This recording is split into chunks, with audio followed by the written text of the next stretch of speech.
Hi friends, welcome back. मेरे इस YouTube channel में आपका स्वागत है। चलिए स्टार्ट करते हैं। आज मैं आपको सिस्टम फॉर्मवर्क और कन्वेंशनल फॉर्मवर्क के बारे में आपको बताऊंगा। सिस्टम फॉर्मवर्क वो होता है जिसमें आपका माइवन सेटरिंग जिसको हम बोलते हैं, उसी को हम सिस्टम फॉर्मवर्क, ठीक है, या कोई वॉल है उसको एक साथ आपको कास्ट करते हैं, ठीक है। फिर वही आपका दूसरे फ्लोर पर चला जाता है, उसको फिर हम वहां पर रिकास्ट करते हैं। तो इससे हमारा फास्ट कंस्ट्रक्शन का काम फास्ट होता है सिस्टम फॉर्मवर्क में, ठीक है। ये बेसिकली आपका एल्युमिनियम का, इसका मटेरियल एल्युमिनियम का बना रहता है। और आपका कन्वेंशनल फॉर्मवर्क वो फॉर्मवर्क होता है जिसमें आपकी रिप, और एक तो आपकी रिप हो गई और प्लाई यूज होती है जिसमें आपकी, ठीक है, रिप्लाई आपकी आपकी वही होती है, आपकी 15 mm की थिकनेस, ठीक है। और आपकी रिप हो गई आपकी 3x2 इंचेस की, ठीक है। तो आज हम बात करेंगे सिस्टम फॉर्मवर्क के बारे में। ये तो ज़्यादातर आप साइट पर काम कराते ही हैं, ठीक है। कन्वेंशनल फॉर्मवर्क के बारे में आज हम सिस्टम फॉर्मवर्क के बारे में जानेंगे। चलिए वीडियो स्टार्ट करते हैं।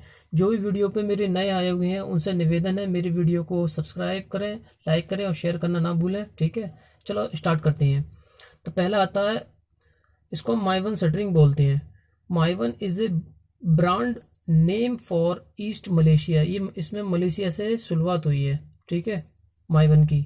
जहाँ पर फास्ट कंस्ट्रक्शन करना वो रहता है, या बिल्डिंग आपकी 40 फ्लोर की है, 40 से एबव की है, तो वहाँ पर आप जल्दी आपको कंस्ट्रक्शन का काम कराना है, ठीक है। तो वहाँ पर हम माइवन यूज करते हैं। It is the aluminium alloy form work. ये क्या है? एक एल्युमिनियम का फॉर्म वर्क है, ठीक है। दूसरा है design by system form work. ये आपका सिस्टम फॉर्म वर्क है। अब इसको दो तरीके से हम इसको बताएंगे। एक तो होता है इसमें आपका फास्ट कंस्ट्रक्शन रिक्वायरमेंट होता है, highly quality column less structure. जब हम लोड इसका, जैसे इसमें जब भी हम इसको डिज़ाइन करेंगे, ठीक है, डिज़ाइन करने पर इसमें आपकी वॉल, जो आपकी वॉल होती है ना, जैसे आपकी शेयर वॉल हो गई या आपकी स्टेयरकेस की वॉल हो गई, ठीक है, जिसको हम HW वॉल भी बोलते हैं, नाम अलग अलग दे देते हैं, ठीक है, ड्राइंग में, ड्राइंग के हिसाब से। तो उस फॉर्म वर्क में वॉल ज़्यादा होंगी सिस्टम फॉर्म वर्क में कॉलम की अपेक्षा। क्यों होंगी ज़्यादा? क्योंकि वॉल ज़्यादा लोड ले लेंगी और वॉल एक ही उस पर चलती हैं, ठीक है, जैसे इनका डायरेक्शन कभी बदलता नहीं है, हॉरिजॉन्टल। तो ये हो गया आपका। दूसरा हो गया कॉलम लेस स्ट्रक्चर होता है इसमें टिपिकल फ्लोर, मतलब जो आपका जैसे फर्स्ट फ्लोर उसी टाइप का है, ठीक है, टिपिकल फ्लोर फ्रेमिंग प्लान में। और सेम आपका सेकंड फ्लोर है, थर्ड फ्लोर है, तो उसमें आपका टिपिकल फ्लोर में आपका सब पूरा टिपिकल होता है। ये चीज हो गया। पांचवा चीज है highly suitable to load bearing structure. मतलब ये जो शेयर वॉल है जो लोड को ज्यादा बियर कर लेगी, ठीक है, अपेक्षा कॉलम पे। वैसे कॉलम भी जो है लोड ले लेता है, वो जो डिजाइन पे निर्भर करता है। तो हम नेक्स्ट बढ़ते हैं। हम ये देखो दो चीजों पे आपका आता है। देख, पहला तो आता है alloy system. Density of alloy 2700 kg पर मीटर क्यूब होती है, और स्टील की होती है 1800 kg पर मीटर क्यूब, 1850 kg पर मीटर क्यूब। तो इसमें होता क्या है? एल्युमिनियम की पहली बात तो डेंसिटी कम है, ठीक है।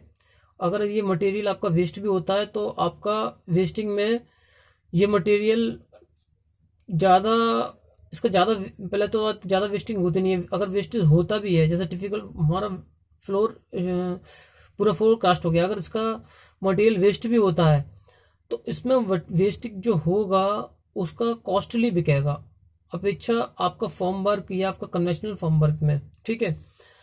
डेंसिटी इसकी कम होती है, कोई भी मिस्त्री लेबर को माल शिफ्टिंग करने में प्रॉब्लम ना हो, ठीक है। अब इसके मैं दो चीजें आपको बताऊंगा, एडवांटेज और डिसएडवांटेज। एडवांटेज क्या है? Easy to handle.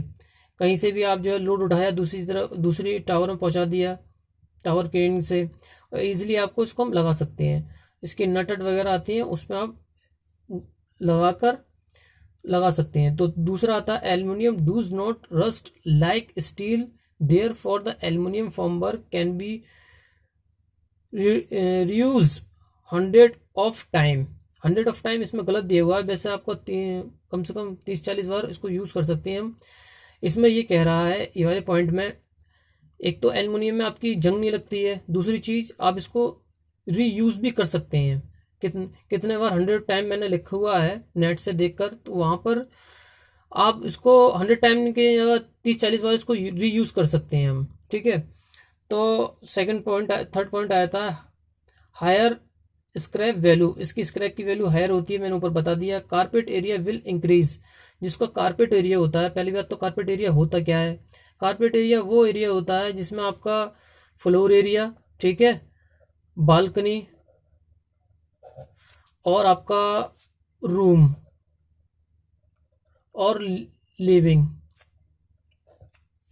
ये आपके जो है, ये सारा एरिया आपका कारपेट एरिया में आता है, ठीक है। तो कारपेट एरिया आपका इंक्रीज होता है, कॉलम में आपका गिर जाता है क्योंकि कॉलम ज़्यादा हो जाते हैं। तो अब इसके हम डिसएडवांटेज जानेंगे हम।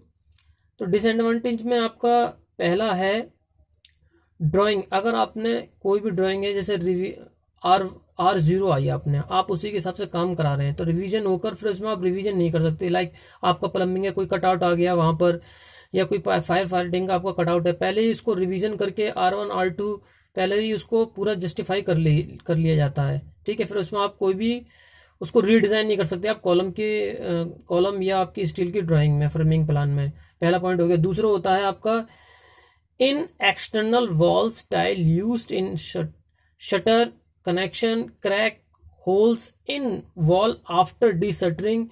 These may becomes a source of leakage in case of taking a grout that the holes. यो आपके जैसे आपका एक ये शेरवाल है, ठीक है, ये शेरवाल है आपका। शेरवाल में आपने उधर से आपने इसका फर्मा जो हम बोलते हैं, उधर से आपने लगाया साइड, इधर से आपने साइड लगाया, और इसको आपने जो उसके नट आते हैं ऐसे करके बीच में डालकर और नट से आपने टाइट कर दिया, तो वो वहां पर स्पेस खाली रह जाता है। तो वो स्पेस आपको हमें ग्राउट करना रहता है। इन केस आपका लीकेज की प्रॉब्लम आ जाती है वहां पर, जो इसका ग्राउटिंग के लिए जो मटेरियल आता है वो हैवी कॉस्टली होता है। जैसे हमारा कंक्रीट का रेट होता है आपका एक 8,000 से 7,000 kg पर मीटर क्यूब में आती है कंक्रीट, तो उससे भी बहुत ज़्यादा कॉस्ट को होता है ये वाला मटेरियल। तो इसको हम फिल करते हैं जो आपको एफॉक्स का केमिकल आता है उससे। एक ये डिसएडवांटेज हो गया, ठीक है। तीसरा डिसएडवांटेज बोल रहा है ये due to box type construction shrinkage crack likely to approximate under door window opening is the wall. जैसे आपने कास्ट करा इसको, ठीक है, कास्ट करने के बाद इसको डिशटरिंग करी, जहां पर आपका विंडो या आपका डोर का ओपनिंग सेक्शन हम छोड़ नहीं देते हैं, जब हम इसकी डिशटरिंग ऊपर करेंगे ना, तो हल्का सा यहाँ पर क्रैक डेवलप हो जाते हैं, क्योंकि लोड ऊपर से इतना आता है तो इस पर लोड पूरा आता है, तो इसमें भी आपके क्रैक डेवलप हो जाती है। ये भी एक इसका डिसएडवांटेज है, ठीक है। यही वही मैं आपको बता रहा हूँ। Due to box type construction shrinkage crack are likely to the appear around door and window opening in the wall, ठीक है। तो आई होप गाइस वीडियो आपको अच्छा लगा हो। प्लीज़ लाइक शेयर और कमेंट करना ना भूलें, और मेरे चैनल को सब्सक्राइब करें। मिलते हैं नेक्स्ट वीडियो में, जब तक के लिए बाय बाय।